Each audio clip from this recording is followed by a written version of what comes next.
शिव शिव चर्चा। शिव, जिन्हें महादेव, भोलेनाथ, नीलकंठ और शंकर जैसे कई नामों से जाना जाता है, हिंदू धर्म के प्रमुख देवताओं में से एक हैं। वे त्रिदेवों में से एक हैं और संसार की रचना, पालन और संहार की प्रक्रिया में संहारकर्ता की भूमिका निभाते हैं। शिव की चर्चा भारतीय संस्कृति, धर्म और दर्शन में विशेष स्थान रखती है। उनके व्यक्तित्व में तात्विक, आध्यात्मिक और दार्शनिक गहराई छिपी हुई है। इस लेख में हम शिव की महिमा, उनके विभिन्न स्वरूप, लीलाओं, पूजा पद्धति और उनकी प्रासंगिकता पर विस्तार से चर्चा करेंगे। शिव के स्वरूप। शिव का स्वरूप साधारण और दिव्य गुणों का मिश्रण है। उनके शरीर पर भस्म, जटाओं में गंगा, गले में सर्प और तीसरी आंख उनकी विशिष्ट पहचान है। शिव का हर प्रतीक गहरे अर्थ से जुड़ा हुआ है। 1. जटाओं में गंगा। शिव के सिर से प्रवाहित गंगा ज्ञान और जीवन के प्रवाह का प्रतीक है।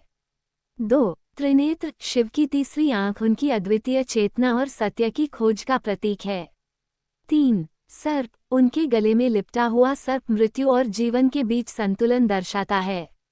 4. डमरू। डमरू नाद ब्रह्म और सृष्टि के उद्भव का प्रतीक है। 5. त्रिशूल। त्रिशूल तीनों लोकों, भूत, भविष्य, वर्तमान और तीनों गुणों। शिव का महत्व। शिव केवल एक देवता नहीं है, बल्कि एक संपूर्ण जीवन दर्शन का प्रतिनिधित्व करते हैं। वे साधकों के लिए ध्यान के प्रतीक हैं, भक्तों के लिए करुणामय भगवान हैं और योगियों के लिए आदियोगी। शिव अपने भक्तों को सिखाते हैं कि संसार के मोह और बंधनों से परे कैसे जिया जाए। 1. विनाश और सृजन। शिव को विनाश का देवता कहा जाता है, लेकिन उनका विनाश सृजन के लिए मार्ग प्रशस्त करता है। ये जीवन और मृत्यु के चक्र को दर्शाता है। 2. भोलापन। शिव को भोलेनाथ कहा जाता है क्योंकि वे अपने भक्तों की छोटी सी भक्ति से भी प्रसन्न हो जाते हैं। 3. आदियोगी। शिव को योग का जनक माना जाता है। उन्होंने ध्यान, योग और आध्यात्मिक ज्ञान का उपदेश दिया। 4. समदृष्टि। शिव ने भूत, पिशाच, देवता, मानव और हर जाति और वर्ग के लोगों को समान दृष्टि से देखा। शिव की लीलाएं। शिव की कथाओं और लीलाओं से जुड़े कई पौराणिक प्रसंग उनकी महानता को दर्शाते हैं। उनमें से कुछ प्रमुख हैं।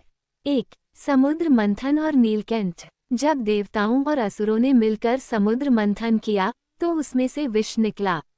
ये विष पूरी सृष्टि को नष्ट कर सकता था। शिव ने सृष्टि को बचाने के लिए इस विष को अपने गले में धारण कर लिया, जिससे उनका गला नीला हो गया। तभी से उन्हें नीलकंठ कहा जाने लगा। 2. गंगा अवतरण। जब राजा भागीरथ ने अपने पूर्वजों की मुक्ति के लिए गंगा को पृथ्वी पर लाने का प्रयास किया, तो गंगा के तेज प्रवाह को रोकने के लिए शिव ने उन्हें अपनी जटाओं में समेट लिया। इससे गंगा का प्रवाह नियंत्रित हुआ और पृथ्वी को जीवनदान मिला। 3. त्रिपुरासुर का वध। 3 असुर भाइयों ने त्रिपुर नामक नगर बनाया था और तीनों ने देवताओं को परेशान करना शुरू कर दिया।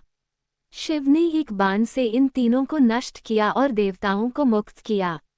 इस घटना से उनका नाम त्रिपुरारी पड़ा। 4. सती और पार्वती। शिव और सती की कथा प्रेम, त्याग और पुनर्जन्म की कहानी है।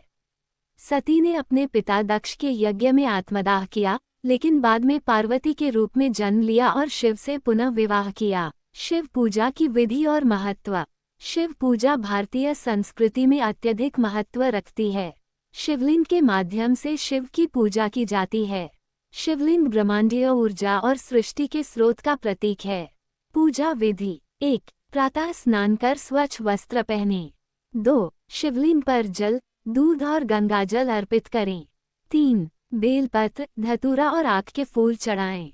4. ओम नमः शिवाय का जप करें। 5. शिव चालीसा और महामृत्युंजय मंत्र का पाठ करें। महाशिवरात्रि। महाशिवरात्रि शिव की आराधना का सबसे पवित्र पर्व है। ये दिन शिव और पार्वती के विवाह के उपलक्ष्य में मनाया जाता है। इस दिन रात्रि भर भजन, कीर्तन और ध्यान किया जाता है। शिव और योग। शिव को आदियोगी और योग का पहला गुरु माना जाता है। उन्होंने सप्त ऋषियों को योग का ज्ञान दिया, जिसे सप्त योग के रूप में जाना जाता है। शिव के योग संबंधी उपदेश हमारे मानसिक और शारीरिक स्वास्थ्य को संतुलित करने में सहायक होते हैं। योग के प्रमुख अंग। 1. यम नियम। 2. ध्यान। 3 प्राणायाम। 4 आसन। 5 समाधि।